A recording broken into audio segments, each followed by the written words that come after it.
Hi, I'm DJ Ware. On this episode of the CyberGizmo, I'm going to be looking at the second operating system for servers that I'm going to use to replace my CentOS with. This time I'll be looking at Debian, but I'm going to be looking at a recent release of Buster. This is 10.7, released on December the 5th. Stay tuned right after this.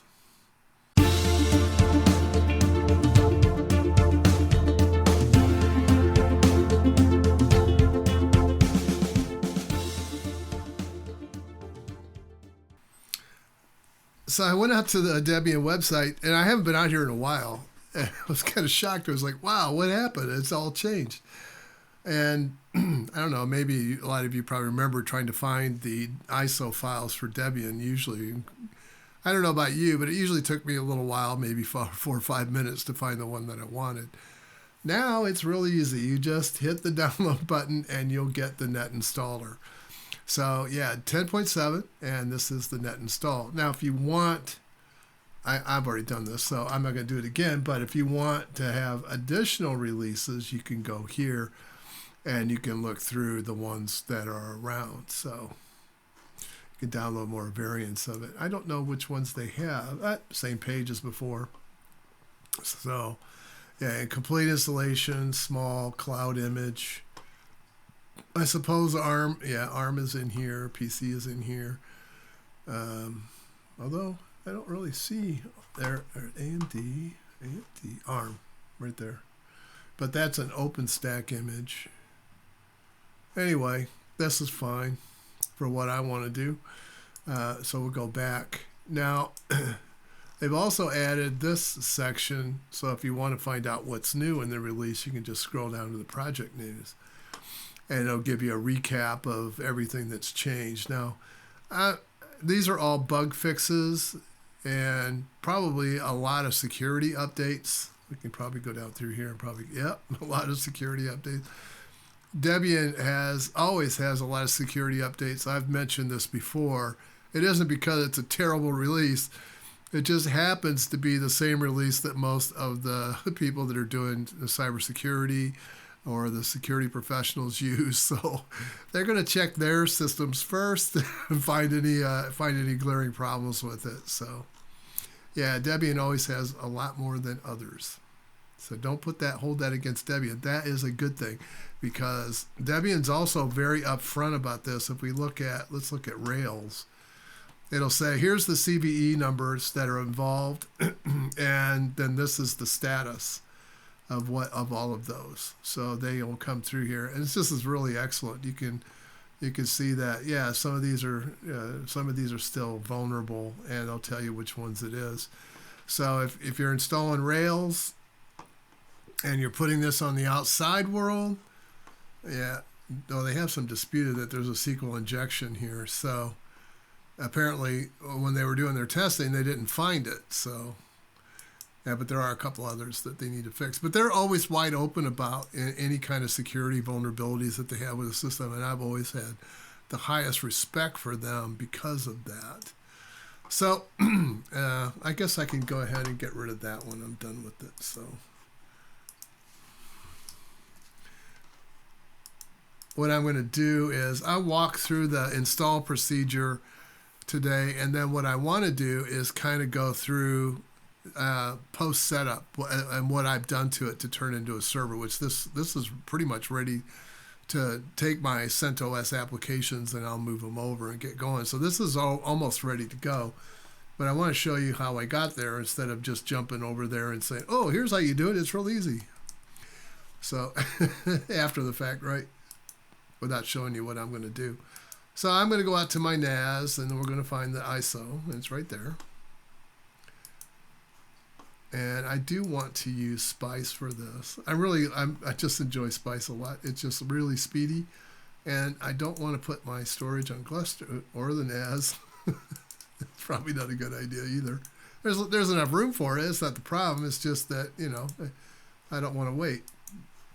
That's how it is. I don't like to wait. I go ahead and bump it up a little bit. I'll probably come back and bump this up even more, but this is fine for right now, just to get things started. And then I'll make sure I've got 2 cores and I have also 2 servers. So I should have a total of 4, unless I screwed that up. Let me just, okay, that's good. Yep, I didn't. It just always weirds me out whenever I see that. All right, so go ahead and build it. Everything else looked okay. And it's done. So go ahead and start this up. I'll open my console window. This will be a little small, but I don't intend on staying here for very long. I'm just going to walk through the install with you. Okay. If you've installed Debian before, this probably looks familiar. First thing, select your language. Second, where is your location? I'm in the US. What keyboard? US or American English. And then Debian goes through a number of different steps on the install process. So this right now is just getting enough up where it can configure the network hardware. And also I put out the partition manager, so it has enough to actually get the disk set up. And then it'll come back and it'll ask me some more questions once it gets this set up. So that's good. I don't need that. I don't need that. Not for this today. I'm not going to do a root. Now, if you want one, all you do is just put a password in. If you don't want root having login, just bypass this. I mean, a root user is still there, so, but you won't. Yeah, you won't have an issue with someone being able to log in directly as root.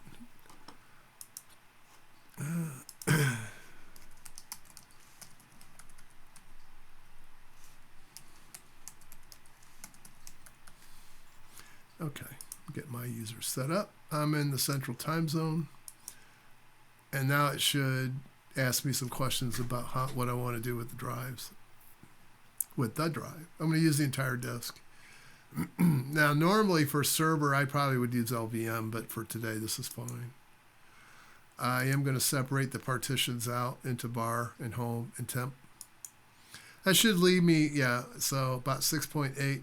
That should leave me about 5 gig, somewhere around in there, about 5 gig available. It's ext4. I've got a swap partition of a gig. I've got my var, my temp, and my home directory. It looks like about half a gig for temp and 2.5, 2.6. And then the remainder gets dumped into home, which is fine. Now, if you were doing this on a desktop, you'd be manually partitioning this, because that's not enough room in root for that. So I'll go ahead and write it out, and we'll move on. So now the next thing is to put out the core utilities and the baseline utilities. So, and then I'll come back and it's going to ask me some more questions. I could just let this run. It's not going to take a whole lot of time to do this.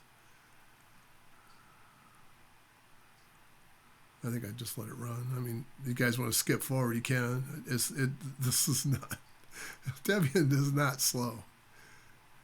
It may use older technology, older packages, but Debian is not slow.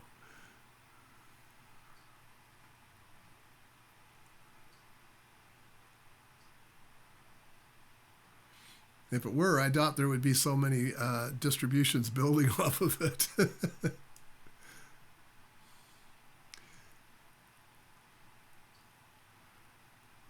Okay, so now the next question is, do I have another CD or DVD that I want to use? No, I don't. So it's going to ask me what package, where do I want to retrieve my package management from? Local would be good, somewhere in the US. I've tried a number of these. Some of the ones down here in Texas, that I don't know if they're up full time or not. They don't seem to be. So I'll stay with the default. That's fine. That works for me. Probably don't work for them, but it works for me. Then it'll upgrade the packages from the baseline, and install some other stuff as well. Do I want to be in the popularity contest? Absolutely not. Sorry. And now it's asking me, do I want a desktop environment? Nope. Do I want a print server? No. And I want an SSH and then the basic. That's all I want for this. I will install the rest of the stuff that I want manually. I don't need a web server. Not for what I do. If I do need one, I'll put it inside a Docker. See, this doesn't take long at all. But then I'm not installing a lot either. Now, if I was putting a desktop out here, we'd be waiting a while. as the 480 packages or so get installed.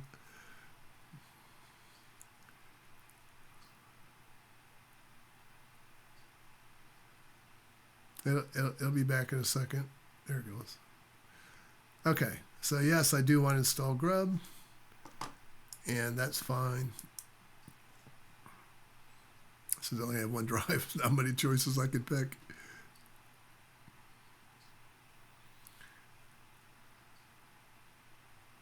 Okay, all done. So it's going to reboot.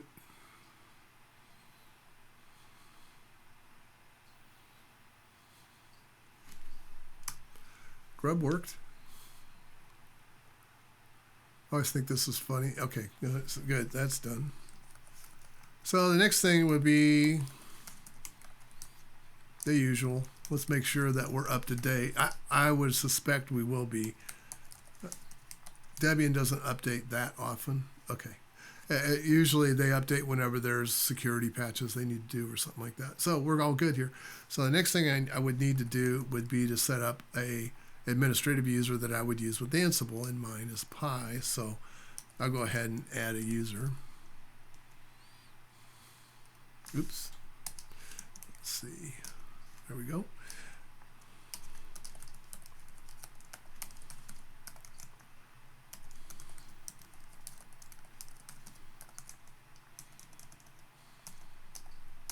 Oops. I wonder if that actually took it.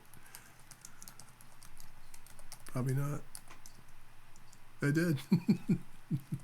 Anything other than no, I guess works fine. Let's just make oh, one other thing I forgot to do.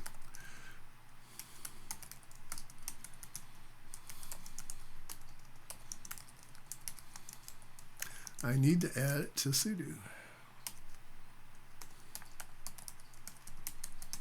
Okay, now I can get off. So I'll just go make sure that this is going to work okay.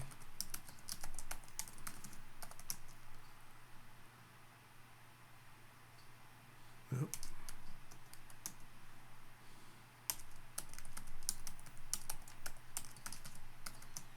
Okay, and then we'll make sure I can sudo in.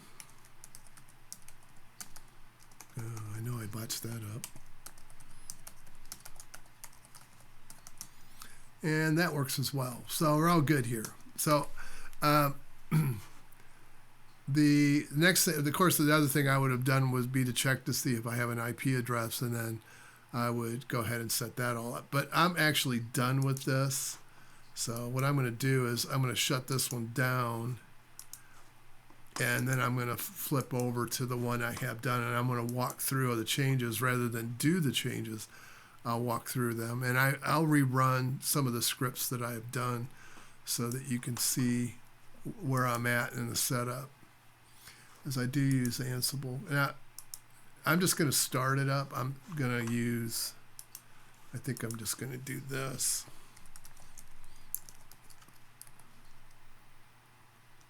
And oops. Yeah, I don't allow just any machine to, yeah, you have to have a key. So let's go in, and we're in. So one of the first things that you'll want to do with a server, of course, and this is always different. It seems like we've started out with /etc/network/interfaces as the mechanism that we use. Then for a while we used DHCP config, and then for a while then some of them use Network Manager. Some of them have gone to NetPlan, and so you read your documentation first to make sure you know where to go find it. But in Debian's case, at least on the server, now if you install the desktop, it's going to go to Network Manager. But on the server side, if you don't install the desktop, it will use the old original Linux method of doing networking. So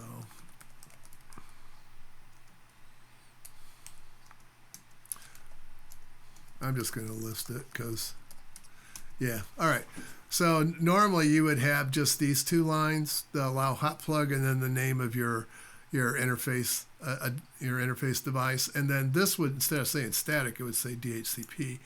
So you'd want to change this to static, and then you would add the address and the net mask and the broadcast and all this stuff.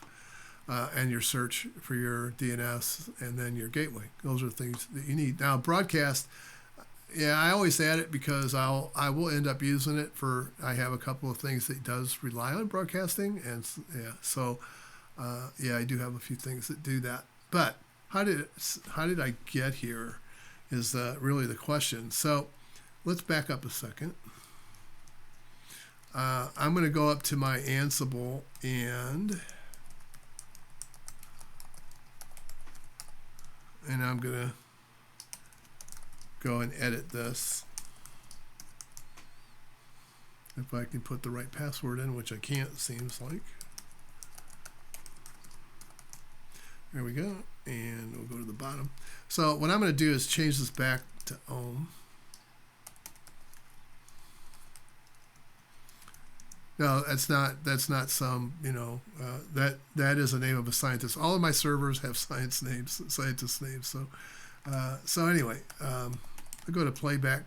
Now I want to make sure that this is going to work. So I'll put in new, which was the name of the group that ohm was a member of, because you can have multiple hosts in a group that you're managing.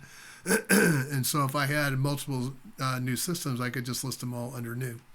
So the next thing I want to do is just do a ping and just make sure that everything is good. Now, to get to this point,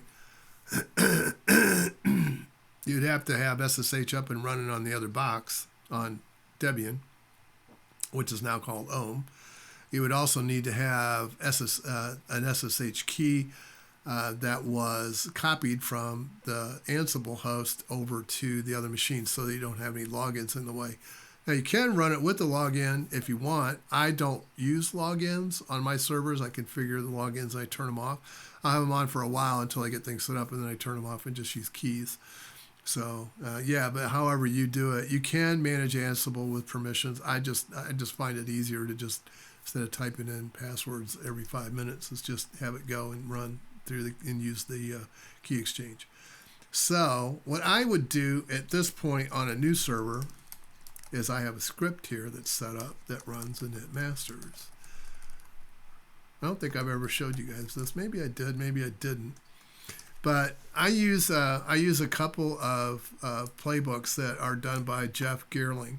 Jeff Geerling is the author of the Ansible book, and he has, I think he has now a second edition, or maybe it's a third edition that's out already for it. He's very good. He has lots and lots and lots of playbooks that are out, that are out in the Ansible Galaxy. So if you go out to Ansible Galaxy and look up his name, Geerling Guy, you'll find just a whole list of stuff. So I use two of his. I have modified these for the things I want to do, and then I have created one that has the base packages. Now, this was based on Raspberry, and like I said, I had about 18 servers at one time that I was managing, and so, yeah, I just haven't changed the name. It's still there.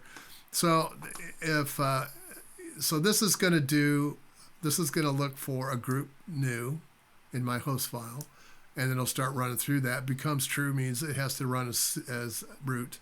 So it's going to call sudo. And then the first thing it does is make sure that my packages are updated, and then it's going to run the roles. And then a post task, it's going to upgrade any additional software that's out there if it's needed. So let's go ahead and run it through and see what happens. So I'll run the shell script, which you could just enter this from the command line if you want. It's the Ansible playbook. It's the name of the YAML file and the user, and then I make sure that it's picking up that it needs a sudo password to be able to run. So we'll go ahead and run through it. Now, what this is going to do, there's a lot of stuff it's going to do, but since Ansible is idempotent, which means that if there is anything that's already been done, it doesn't repeat it, it doesn't write over it. But if there is something that needs to be done, it'll flag it and it'll do an update on it. So, yeah, so you'll notice that there was a handler that changed in here.